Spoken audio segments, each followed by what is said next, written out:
Sampo, Audacity. Okay, lama Audacity.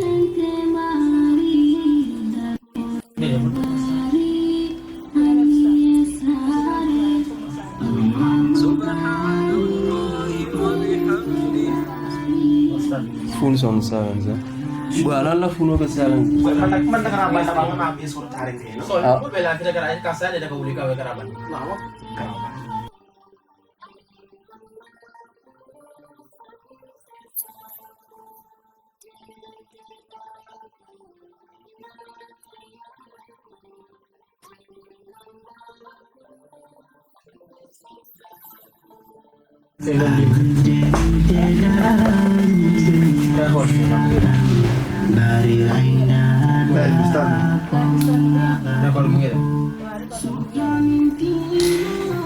Asal pada. Jinggulo man ganyan din. Problem na issue lang because in combi lagi no. Okay. We are live. Yung may sawa. Assalamualaikum badingol. Memo be konton na tola aning konton. Mobile lamay kan dawda kabin karam fo koina. Kabin Gambia fo Gambia pantala. Kalbe bismillah alfansum program odo. Min kanal Sky FM jan 96.9 kamin kuma disability hour. Me yalan ko kanal le dimas sibiti wo sibiti kabo talaworo kata talaworo la. Dame yala nal badi mal Bakar Njai katrale studio kono jang ka programu nyin natale ko alkadali ka amoy nyame. Bari bidung programu nyi ngabi nala ni angale kawala bari nga lundon soto studio kono jang me yalan ko karamunto talibol lem kabona University of the Gambia nyina mu second edition di pruni nyim program sifa soto dame yalan nka kaja kula membe deni lanjurto la kula the University of the Gambia. Our listeners, wherever you may be getting our signal from, this is Sky FM on a frequency modulation of 91.2 on the FM band, 96.9 sorry on the FM band, and this is your host Bakar Njai bringing you Disability Hour program, which comes every Saturday between the hours of 6 and 7. And today with me here in the studio are student leaders from the University of the Gambia, and very soon I will allow them do the introduction of themselves. From there, we start the actual program. I will first start with Madam Jai to introduce herself to our dear listeners and also those watching us live from Assalam TV, the Gambia. You are all welcome to our today's edition of Disability Hour, live from Sky FM 96.9. So, Ms. Njai, you can introduce yourself to our listeners and of course our viewers as well. Then from there I will allow Ms. Ndao to also do the same thing. Yes. Thank you very much. Ladies and gentlemen, good afternoon. My name is Anna Wainjai, a second-year student majoring in accountancy in the School of Business and Public Administration. Thank you. Thank you so much, Ms. Njai, for that brief introduction. Let me now go to Mrs. or Miss Ms. Ndao to also do the same. Yes. Assalamu alaikum wa rahmatullah, beautiful listeners. My name is Zainab Ndao, a final year student at the University of the Gambia, School of Business and Public Administration, major in Human Resource Management. Thank you. Thank you so much, both of you, that is Njai and Ndao. And then we are very happy to have you all in our platform here, that is Sky FM 96.9. We will start with our normal question and answer session. I will first ask Ms. Njai to help us understand what she understands the term disability inclusion to me. Yeah. Thank you very much for that question. To me, disability inclusion does not only mean being in the same classroom with disabled students or being in the same school. To me, disability inclusion means being seen and being heard by students of the University of the Gambia. Thank you so much. The next question I will ask you is, when we talk about inclusion in the university setting, what does that word mean to you? Thank you very much. To me, just as I said, inclusion does not mean being in the same classroom or being in the same school with university. To me, it means being heard, to also be part of to be participating not only in academic but also in activities, to not be sidelined when we have certain activities or certain programs in the University of the Gambia. That's good. Also looking at university as one of the highest institution in learning, how do you see inclusion, or how do you see universities student body including persons with disabilities in whatever program they may be doing? Well, to me personally, I feel like they are being included in certain way and they are not being included in certain way. Because you see some programs in University of the Gambia, it's very rare to see a deaf interpreter in the midst of the event. Or either like when they share videos of events, you will not see a deaf interpreter there. Or sometimes once videos have been shared, there will not be subtitles for those that are deaf to be able to read. And also sometimes the writings can be very small for those that have eyesight disabilities. So in the other aspect also, when it comes to the bus issues, disabled people have been included there, because when you see we have reserved seats where we have reserved seats for disabled people where they sit. But still, it is in the policies, but it is yet to be. Most of them are not being implemented, yes. All right. So, like you mentioned that of transportation issue, Yes. like using buses from, let's say, Brikama or Serekunda or maybe Banjul to Faraba. Like you said, persons with disabilities are given reserved seats, Yes. which is commendable. But you also talk about issues like small text that are visually impaired or other persons with disabilities may not be able to use it effectively. In your view, in what aspect do you think we can use to make sure that those challenges that you just highlighted can be mitigated or reduced? I think one of the way we can use is advocacy, reaching out to the student union, to the student body, writing to them as students, okay, this is what we want to be implemented, because we are not the only students in university. We also have a disabled students in university. As one of my slogans is, disability is not the inability to contribution, because just because you're disabled does not mean you cannot contribute to the development of the University of the Gambia. So one of the things we can do is advocacy, write to student unions to make sure that whenever they have events, they bring a deaf interpreter, or make sure that once they send out text, it is being bold, and also yeah, those are some of the things we can put into place to make sure that. And how do you think this can affect the overall academic performance of students? Well, I think it affects them a lot, because if I'm a deaf person, I go to a UTJ event, there's no deaf interpreter. Of course, I'll get up and go home. If a message is being shared, I'm not able to understand or able to read, I'll feel like I am not being included, my voice is not being heard, I am not being valued. Because as a disabled person, if I'm disabled, it will bring down my self-esteem, basically. Because I feel like in most events, it's very rare to see disabled students. Let's take for the student week, for example.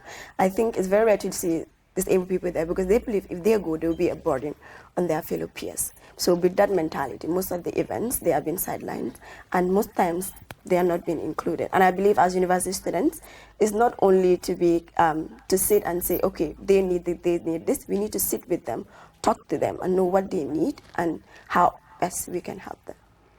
That's brilliant. Thank you so much, Ms. Njai, for that brilliant explanation. Thank you. Let me now move on to Madam Ms. Ndao. So let me just use Ms. I want to yeah. So let me go to Ms. Ndao to also ask her some few questions. Ms. Ndao, what if you look in our social setting, you realize that people have negative attitudes and perception towards persons with disabilities. In your view, what measure can we take to ensure that these wrong perceptions and negative attitudes towards persons with disabilities can be reduced in our societies, particularly at the university level? Thank you so much for that wonderful question. Basically, I don't call them disabled people, I call them differently able. Because if you look at these particular individuals in our societies, most of them are super brilliant. When it comes to the things that they do, they are creative, they're innovative, and it's just that society is neglecting them and they are not including them in the things that they do. And this is the reason why most of them are lacking behind and then staying in their own corners and not just participating into societal development or communal development, not because they cannot, but because the community is not engaging them, because the society is not engaging them.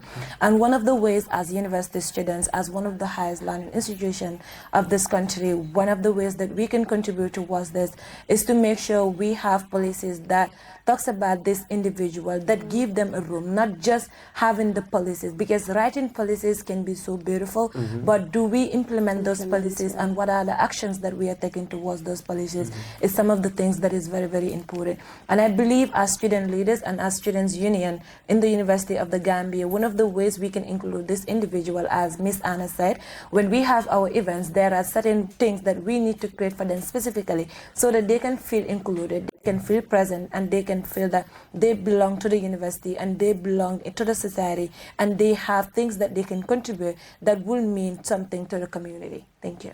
Thank you so much, Ms. Dow, for that wonderful elaboration on this matter. We also understand that sometimes students, that is the fellow students, even at not only at the University of the Gambia, but even in some learning institutions like upper basics, even lower, we realize that sometimes interpersonal relationship between individuals who are not in any way considered as persons with disabilities, sometimes the way they handle or approach individuals who are living with disabilities are completely different when you compare it to their fellow able individuals. What do you think, what attitudinal change do you think one can use to ensure that these individuals we call persons with disabilities can be treated decently? Thank you. That is a wonderful question, and I think I will frame it to our nation at large. The basic thing that we need to do and we need to learn as individual is ethics, because if we do not have ethics as individual, we do not respect each other, and if you do not respect yourself, people will not expect you to respect another person, because every human being that lives on earth, every human being who is breathing deserve maximum respect from every other person, being it you are differently able, being it you are able, being it you can do whatsoever you want. Because sometimes you see these people that we call disabled or differently able individual, there are certain things that they can do, and then you as somebody who call yourself as an able person, you cannot do some of those things. And the thing is, what we need to do, it has to start from our houses, learning how to be inclusive, learning how to be respectful to this individual, not just to pity them or not just to show them other things, and then to kill the silence and then learn to grow in actions and do things with them and include them in all the things that we will be having in our communities and societies at large.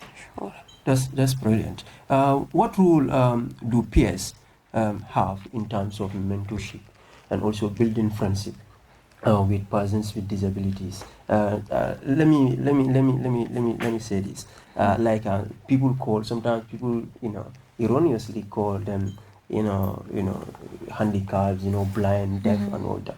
But internationally recognized term to be used on them is we call them differently able. But people are beginning to even there are other advocates who are saying now they're supposed to be called, or they have to be called persons with disabilities. Exactly. Understand? So what I was trying to say is that what role do peers have? If I say peers, I'm referring to the students in terms of offering support to persons with disabilities, to also carry them along so that academically their performance can be positive.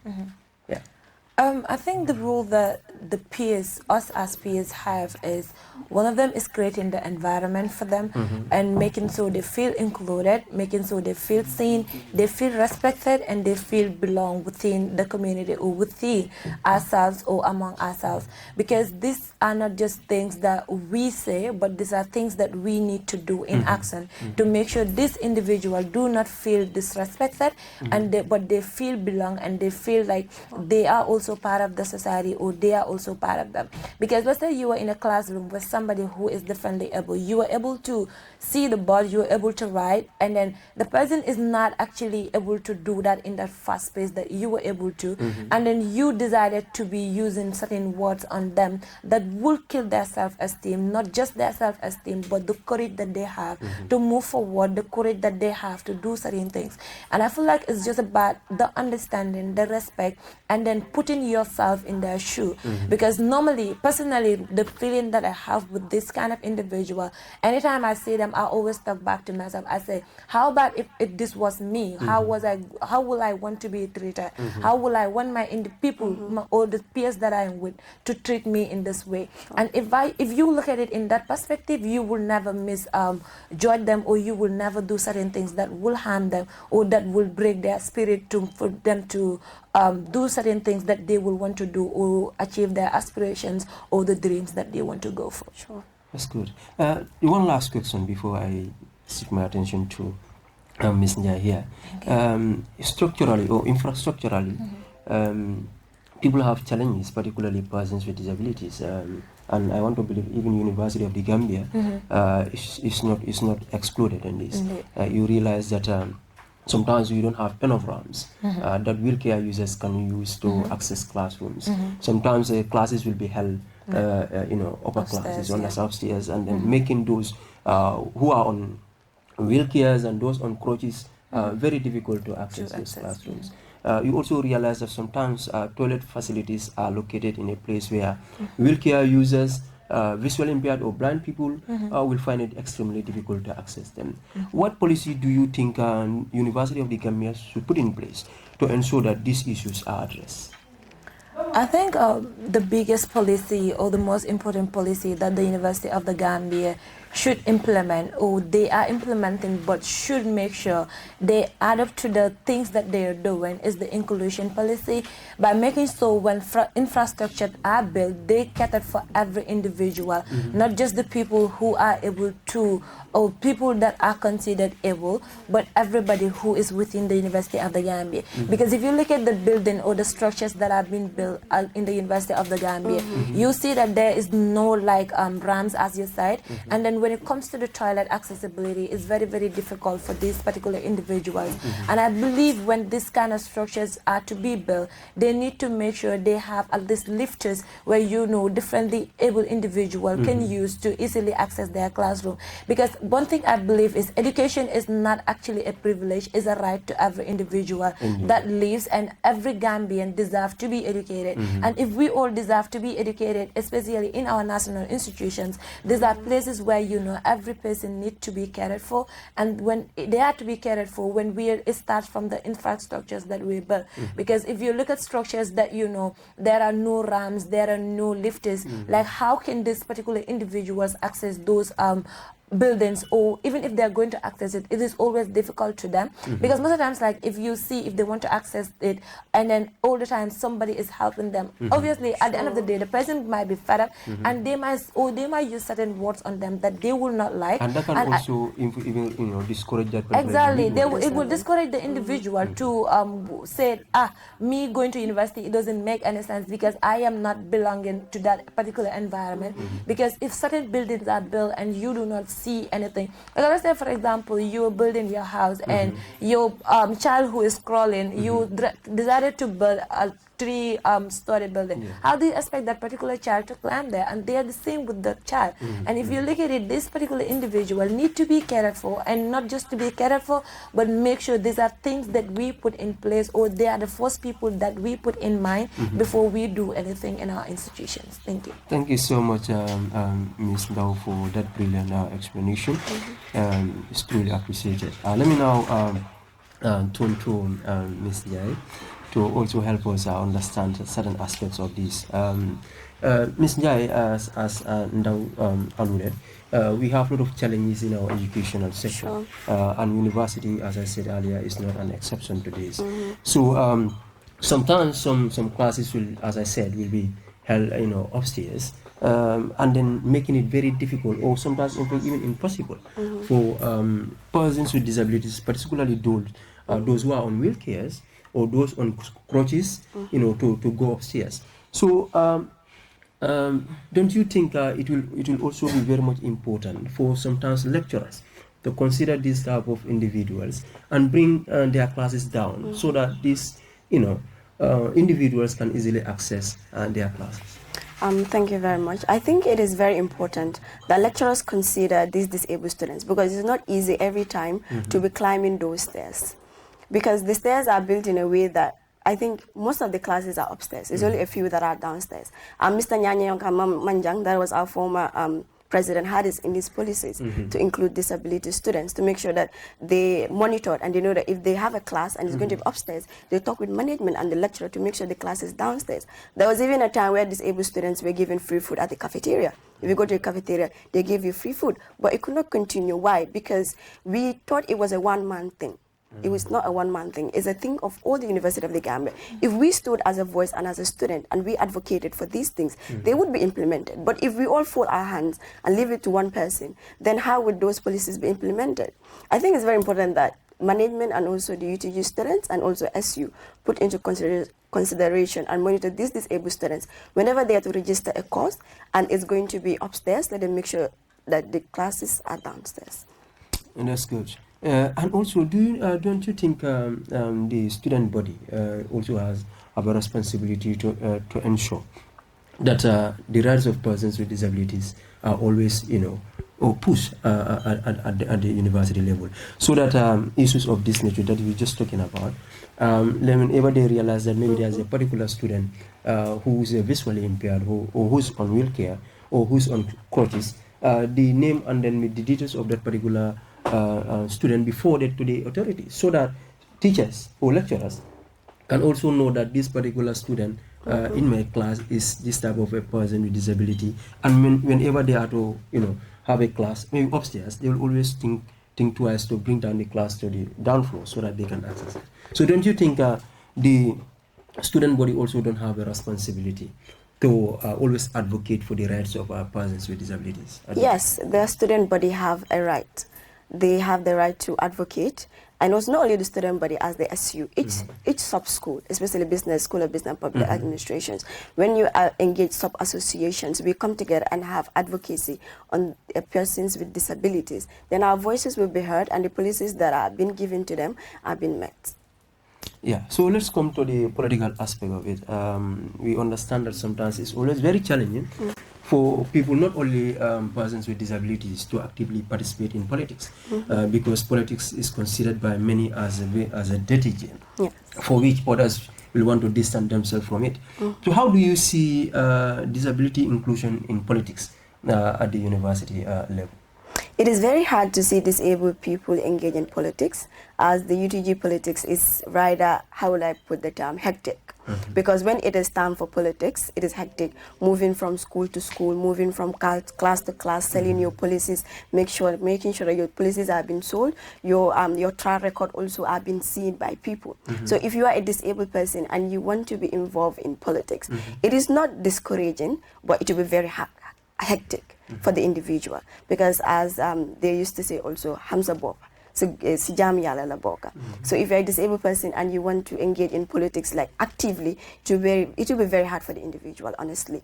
But just as we're here today, we are here for inclusion. We have to say that disabled students should be included in everything in the University of the Gambia, and politics is not to be sidelined. I don't want to cut you short. If Yes. I heard you right, Yes. I think I heard you say disability does not mean inability. Yes. So if we truly believe in this mantra, I want to believe that persons with disabilities at all levels should be allowed to actively participate for because if they are allowed to maybe to vie for certain positions, and they are voted in, or they are given that position, they can advocate for their own rights, and whenever their rights have been violated, they can fight for it. But if they are not given that opportunity, Yes. do you think people will not decide on their behalf? No, I think disabled student University of the Gambia should come out and vie for positions, because if you have a leadership skills and you hoard it, it is in terms of wickedness, I can say. Because come out, share what you have with us. Let us also inspire from the great work that you're doing.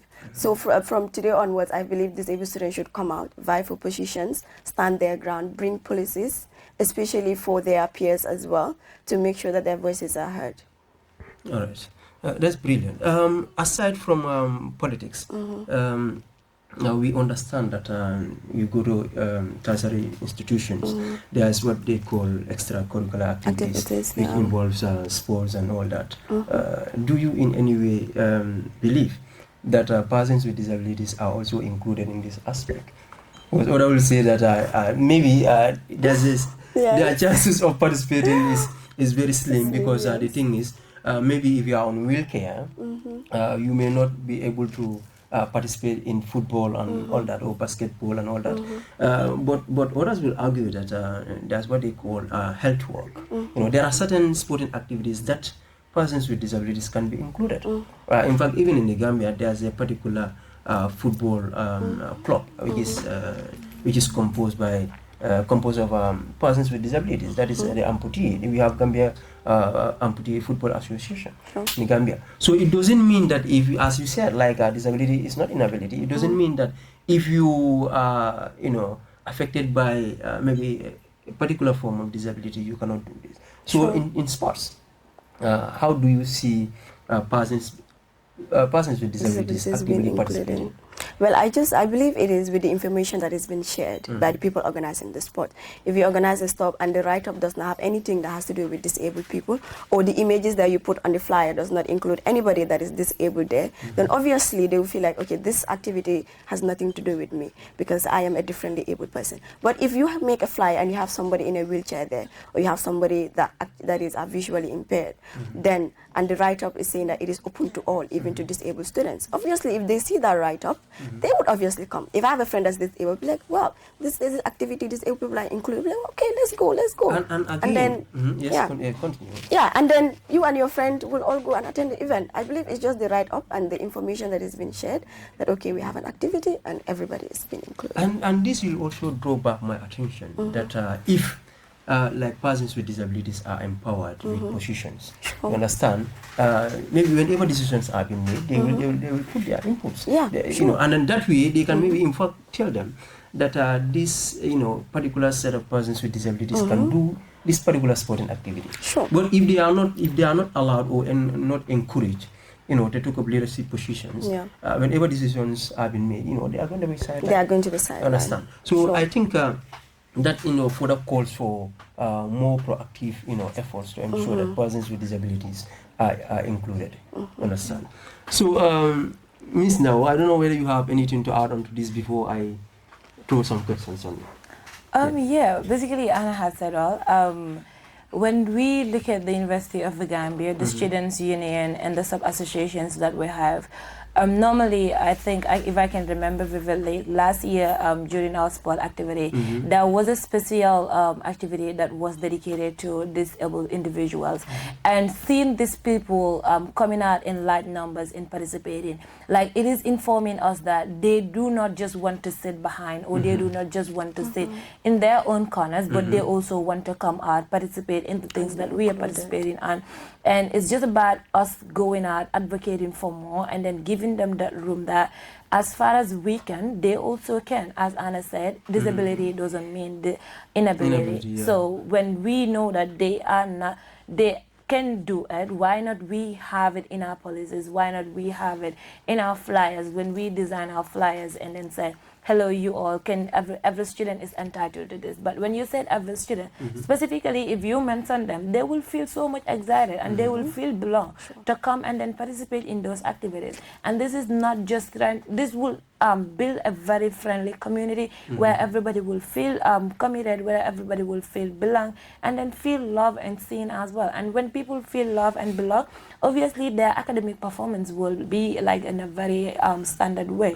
Because if you feel like you are not included in certain ways, and that trauma alone can affect your academic a lot, because even those that are not having any disabilities, when they are isolated, they do not perform when it comes to academic. Academic is very, very crucial, and when it comes with another thing, it becomes more harder. So I think it is our responsibilities as university students, it is our responsibility as communities to make sure when we organize our activities, these particular individuals are included, and these particular individuals are given room to participate as any other individual who is participating in those activities. Sure. Thank you so much. Also, are there any existing policies or committees that are tasked with the responsibility to ensure that persons with disabilities issues are addressed effectively? That I am not 100% sure. But I know that the sport ministry, the current sport ministry, has a policy that has to do with including disability people onto their sporting activities. Let's say the annual sporting activity that the university annually held for all the schools and all students. And I think in schools as well, some schools are coming up with these ideas of making so these individuals are being cared for when it comes to our policy making, decision making, and all the activities that we do in our schools. That's good. I think that's commendable. Yeah. And that should also always be advocated for. Yeah, that is something that is very important. Do you also believe that in order to simply or easily trace persons with disabilities at the Gambia, at the University of the Gambia, there isn't a need for them to have it in their maybe portal system or admission procedures, so that students who are applying can either indicate whether or not they are a person with disability. That way, administration, even student body, can easily know that we have this person with disability who's of this category, maybe visually impaired, those on wheelchair, on crutches. Don't you think that is also important to be included in University of the Gambia? It's very, very important, and I think it is there. It's just that the information is not being disseminated to the individuals that have to see or know, particularly the lecturers and then the school administrators. Because if these informations are gathered for the admin office and they're not being said to the school administrators, it is just like you getting your research and keeping it for yourself and not anybody else benefiting from it. Yeah. Because obviously research is meant for to be said to make sure that they are implemented and people take actions towards them. I think the thing that is needed to be done is when these particular individuals apply and they know they are people with disabilities, when they are being sent to schools, the lecturers and then the admins, the school deans, these are individuals that need to know so that they can know what are the aids that they need to give these individuals, what is the welfare that they need to care for these particular people, so that they make sure everybody is being treated fairly and equally as well. Because equality is not just about those that can, but those that cannot as well. You giving them the things that they need to make sure they can get what they really want to get, and that they get everything that other individuals are getting as well. That's good. Also, we understand that not only University of the Gambia but other tertiary institutions, accessing lecture materials are also something that is very difficult. We have a different category of persons with disabilities, and sometimes their needs varies, based on the type of disability you're facing. Like if you are visually impaired or completely blind, you may need a soft copy. And then that soft copy, after having that, you can use screen readers, even with your phone, to able to understand what the whole text is about. Also, if it is a low vision, the person may need enlarged prints to understand. But sometimes it's always difficult. It's always difficult to get lecture materials from sometimes lecturers. At the university level, do you think this is not a challenge? Because I understand that in some institutions, in some learning institutions, we have a serious issue about that. Yeah, I think it is everywhere. It might not be as big as it is in other institutions, but it is existing, and we all have been seeing people, as you rightly mentioned, the difference in those particular individuals and how their challenges differ from each other.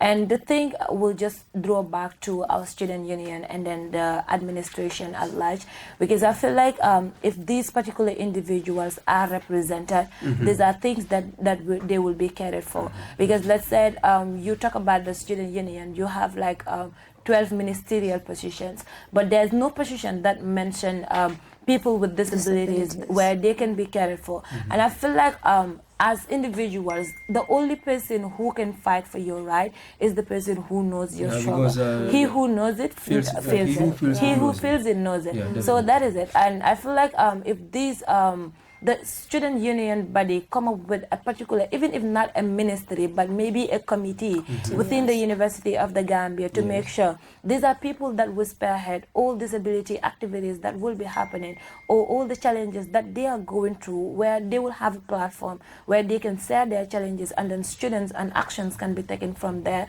I think that will be a wonders, and it will speak volume to the nation, because I believe university is the space where it inspire nation at large, because it is considered to be the highest learning institution of the Gambia, and every individual who is going to the University of the Gambia should be able to serve as a role model in our community. Because if we are individuals who go back to the community and teach our people on how to equally treat these individuals, I feel like there is nobody who will feel left behind, or there's nobody who will feel like you are not being cared for, or you do not belong to a point that you will not even want to go further for anything that you want to do for yourself. Yeah, one last question before I move to Ms. Njai. We also understand that, or even experience in many learning institutions, that sometimes persons with disabilities are called different names that are very harsh, like calling someone who is a low vision blind, understand, or you call someone who is having hard of hearing difficulties, call the person deaf. Those are offensive terms. They are considered offensive terms. So and then we continue to hear different people from different institutions or learning institutions calling persons with disabilities different names, and this in most instances kill the spirit of that particular individual. Will sometimes feel not belong to that particular community. Don't you think there's a need for people to change their attitudes towards persons with disabilities, particularly at that highest level? I think that is a very, very important question. And looking at the university, as I said earlier, University of the Gambia is the highest learning institution of this nation, and people who are going to the university should be able to serve as role model to the nation at large. And this individual calling them those kind of names is not just breaking, but it is self-disrespect, because I feel like if you look at yourself and then see certain things, and you will not want people to call you certain names, you will obviously not call individual those kind of names, knowing that when I call this particular person this name, it will hurt them. Even if it is the reality, it doesn't actually, you can beautify it. And that all have to come back to us learning ethics and knowing that giving maximum respect and creating an environment where everybody belongs, feel respected, feel seen, and feel like they are not different from other individuals, but they are special in our communities, and they are gifted, and they have certain things that are very, very special in our communities. I feel like it is a collective responsibility that every individual, not just to be taught in the classroom, but we have to learn on our own. And also mentorship programs will contribute a lot, and again advocacy as well, because we see to it that many times, like, we see so many advocates and they will come and talk to us certain things that but the reality that we are facing in our community is not being talked about, and the small things that we are seeing as small are actually the bigger things, because this certain individual, you keep calling them those particular names, it will break them down, and it might lead to committing suicide. Some of them will not just feel like doing anything, and they will end up being on their wheelchair begging for charity also. And these are individuals that if you support them, they can do something for the country.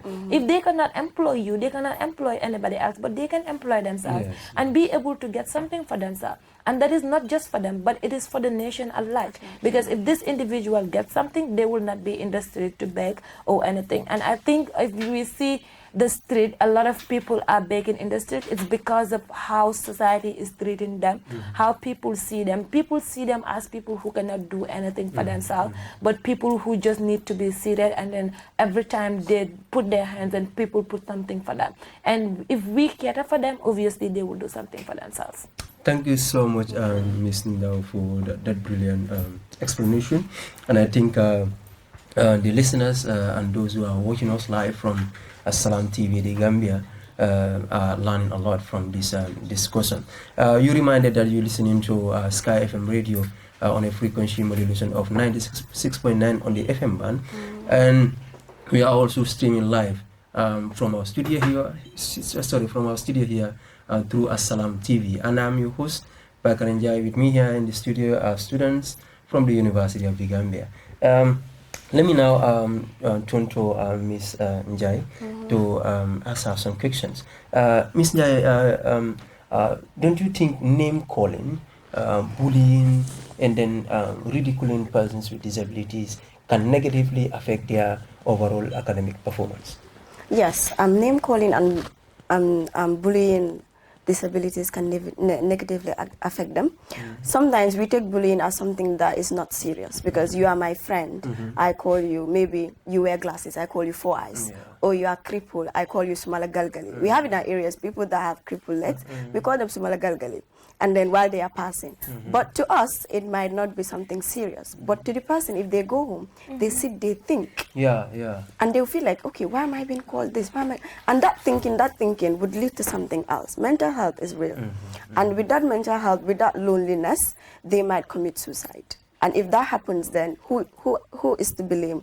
It's society to blame. So I feel like it all comes down to self-respect, to respect ourselves, and also the awareness to say that we should not be discriminating these disabled people. We should not be name calling them. We should not be bullying them. But we should include them in everything that we're doing in the society.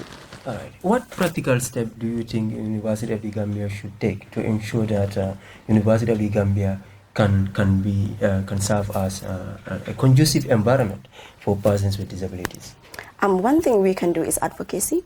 Create an advocacy program where we will have not just disabled people, not just university students, but even students from other institutions to come, because we are the future of tomorrow. If we are educated, the society is educated. We come together under one umbrella to discuss an inclusion and disability. The second thing we can do is to, just as Ms. Zainab said, to set up a committee where disabled people can come to and confide their complaints and also some of the challenges they're having in the university. They might not be able to tell it to me, but if they have a committee where they can go and sit and discuss with them, then their problems would be solved. And then thirdly, what we can also do is have it in our policies as student leaders. The student leaders that are coming up, we can have it in our policies that this is a policy for disabled students. We're going to make sure that their classes are downstairs. We're going to make sure that there are more seats for them in the buses. We're going to make sure that whenever they come to the cafeteria and it's packed, they'll be given space to buy their food first and then leave. All right, that is brilliant. Also, look at our classroom settings sometimes, even the sitting arrangements, a problem to, those who are having some form of disability, particularly those with low visions or those who are completely blind. Sometimes the sitting arrangement is not just conducive for them. Sometimes some lecturers will do what we call chalk and board demonstration, or they will use smart boards and all that. Well, all these sometimes are not beneficial to certain persons with disabilities. So what alternative measure do you think the University of the Gambia, particularly the lecturers, could use to make sure that persons with disability students are academically included in our classrooms or in their classrooms? Thank you very much. It all comes down to management. So the lecturers will know that we have this kind of disabled student in the class that is visually impaired or someone that is deaf, so that when they are teaching, they bring materials that can help them to understand the course that they're doing. For example, if someone is visually impaired, you could bring electronic gadgets to make sure that they can't see, but at least they'll be able to hear every word that you are saying. They'll be able to hear if you are deaf, if you are, how will I even say it?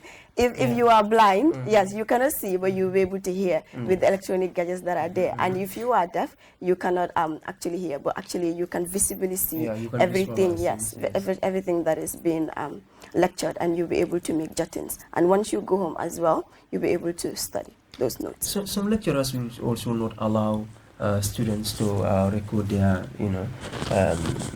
like lecture proceedings and all that. But let's say you are dealing with someone who cannot see, you understand, and because for the fact that the person cannot see, the person also will not be able to maybe jot down some notes. You understand? So I think sometimes, don't you think sometimes it is also important to consider those type of people, maybe to allow them record your lecture proceedings, and after maybe using those ones, they may be advised to delete it, because we understand that sometimes as you are lecturing, you may be bringing scenarios or talk about issues that may be misinterpreted by others after they listen to it. But don't you think sometimes consideration should also be given to those who are facing certain problems, so that they also benefit from what is being discussed in the class? I think lecturers should also make exceptions for this kind of students, because if I come to you as a lecturer and I tell you that, okay, this is the problem I'm having, I will need to record your lecture so that once I go home, I will be able to study. I think they, as human beings, if they are actually also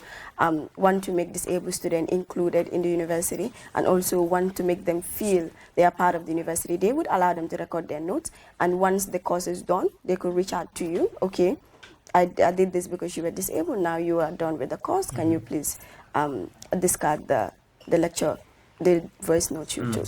Also, I whether it was you or someone mentioned that students with disabilities are given a special privilege to have seats in the buses, Yeah, in the buses. which helps them a lot in their academic journey. Do you think this? Let me reframe my question. Do you think this can in any way boost their academic performance and also give them strong self-esteem? Yes, it will, because as a disabled student, if I am crippled or I am blind and I have to stand in the bus both to and fro, that stress itself, once I reach home, I'll be like, it does not worth it. Because instead of helping me, this is actually downgrading me more. Because if I come home, I can study, I can do anything for myself. Obviously, at the end of the day, I'll drop out. But if I come to the bus and I have a privilege, a place to sit, even if the bus is full up to jump out, but if a disabled person come, the reserved seat is already, even if an able student is already seated there, they got up and then give chance to the disabled person to sit. Yeah, that's good. And Yes. and I also understand that during the time of the former president of Yes. the Nyasemba, I want to believe. Nyanyinka. Nyanyinka. He in fact was the one who masterminded this policy, so that persons with disability students can easily access those buses, and that is something commendable. So don't you think that leadership is not only about one person masterminding initiatives, but this would be something that should always come up. Like a good leader is always a visionary leader. You understand? So don't you think or other leaders or those who are in fact in place now should also follow suit the steps of their successors? Sure. Sure. If a president has a very good policy and it went through in some certain way, and then in another way it didn't go through, you as the new leader that is coming up, you should make sure that policy goes through. You should make sure that you go to an extent to make sure that that policy is being achieved, because it's a policy that is not going to benefit an individual person. It's a policy that is going to benefit everyone in university as a community. Thank you so much. Just to remind our listeners that they're listening to Sky FM Radio 96.9 and also watching us from Assalam TV, the Gambia. I intended to open lines, but we have only 5 minutes to leave the studio. So for which I will now allow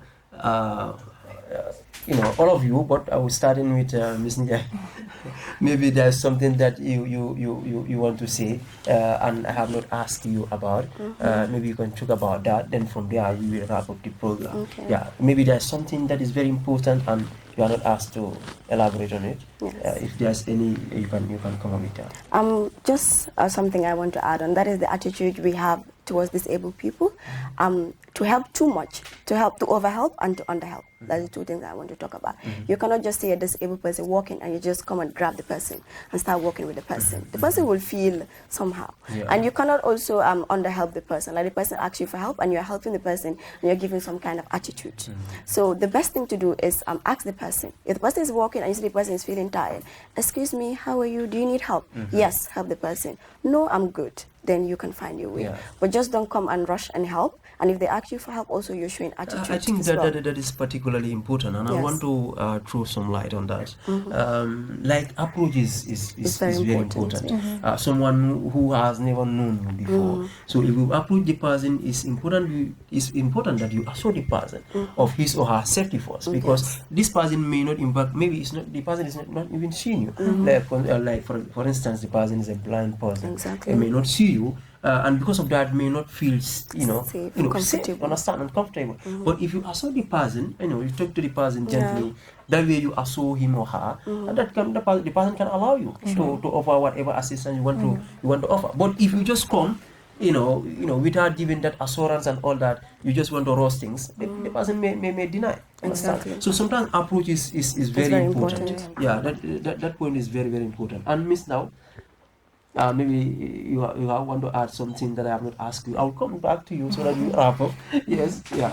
So yeah, basically, I think this was the lasting goal as communities, as individuals, is to choose respect over pity, and then choose actions over silence, and empathy over like any other thing, ignorance that we're seeing in our society. Because these are individuals that do not need ignorance in the community, but they need empathy. Empathy in the sense that you putting yourself in their shoe, you making so you feel what they're feeling, and then seeing them with eyes that they are not any other person, but they are just like you. It's just that they are being created in a different way. Like pitying them in certain ways will, as Anna said, will make them feel they are less of human, or they do not have that much to give. And then all we need as people is to make sure we create an environment where they all feel like they belong, where they all feel like they're seen, where they all feel like it is not just about them, but it's about the people, it's about every individual out there. Thank you so much. Ms. Njai, your final word to our dear listeners and those who are watching us live from Assalam TV. Thank you very much. I want to thank the ICM committee of Ecomansa for inviting me for this amazing program. When I saw the topic, I was really happy and excited because I want to be part of an environment, not only be part, but also create an environment where everyone feels safe, supported, and respected.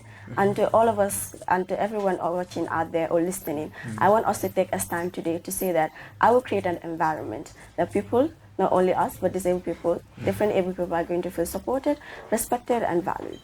Thank you so much, Ms. Njai. And then, now, your final words to our listeners and our viewers. Yes, thank you. Thank you for having us, and thanks to the Ecomansa ICM for bringing this very, very important program. These are programs that the university at large needs. It's not just about the Ecomansa, the School of Business and Public Admin, but this will speak volume to the highest institutions or to the highest level of sub-association that we have in the University of the Gambia, because it is not always about what we are feeling as people who would feel like we have it all, but the individuals that have been neglected, the individuals that the society is not giving them the due that they need, giving them the attention that they need or deserve in our communities. As I said in the beginning, education is not a privilege, it is a right to every individual, and this particular individual deserves everything that we are neglecting or that is given to us, and we are not taking good care of it. Every other person deserves it. So thank you everyone for having this wonderful program. A special thanks to the ICM of Ecomansa as well.